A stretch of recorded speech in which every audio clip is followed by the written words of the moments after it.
বাংলাদেশ গণতন্ত্রে উত্তরণের পথে যাচ্ছে। সুষ্ঠু পরিবেশ তৈরি হয়েছে, কোনো রকম ঝামেলা ছাড়াই 2026 সালে জাতীয় সংসদ নির্বাচন হবে বলেছেন বিএনপি মহাসচিব মির্জা ফখরুল ইসলাম আলমগীর। ঠাকুরগাঁয়ে এক মতবিনিময় সভায় তিনি একথা বলেন, জানাচ্ছেন সিরাজুমণি শুভ। বিকালে ঠাকুরগাঁও আইনজীবী সমিতির সদস্যদের সঙ্গে মতবিনিময় সভায় যোগ দেন বিএনপি মহাসচিব মির্জা ফখরুল ইসলাম আলমগীর। সাংবাদিকদের সাথে কথা বলেন। এক প্রশ্নের জবাবে জানান, বাংলাদেশ গণতন্ত্রে উত্তরণের পথে যাচ্ছে। কোনো ঝামেলা ছাড়াই 26 ফেব্রুয়ারি নির্বাচন অনুষ্ঠিত হবে বলে আশা জানিয়ে মহাসচিব বলেন, তার বিশ্বাস অন্তর্বর্তীকালীন সরকার সময় মতোই নির্বাচন করবে।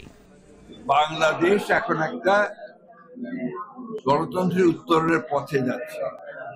ইতিমধ্যে অন্তর্বর্তীকালীন সরকার নির্বাচনের সম্ভাব্য সময় ঘোষণা করেছে এবং বেশিরভাগ রাজনৈতিক দল তাদের ক্যান্ডিডেট ঘোষণা করেছে এবং দেশে নির্বাচনের আবহাওয়া সৃষ্টি হয়ে গেছে।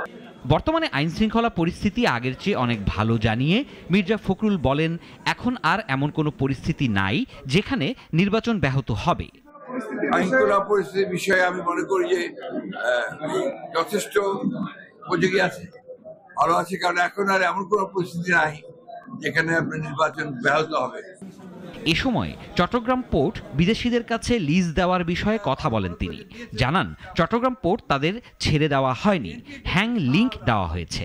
এ সময় জেলা আইনজীবী সমিতির সভাপতি জয়নাল আবেদিন সহ সংশ্লিষ্টরা বক্তব্য রাখেন। পোর্টে হ্যান্ডিং দেওয়া হয়েছে। সিরাজুমণি শুভ, নাগরিক।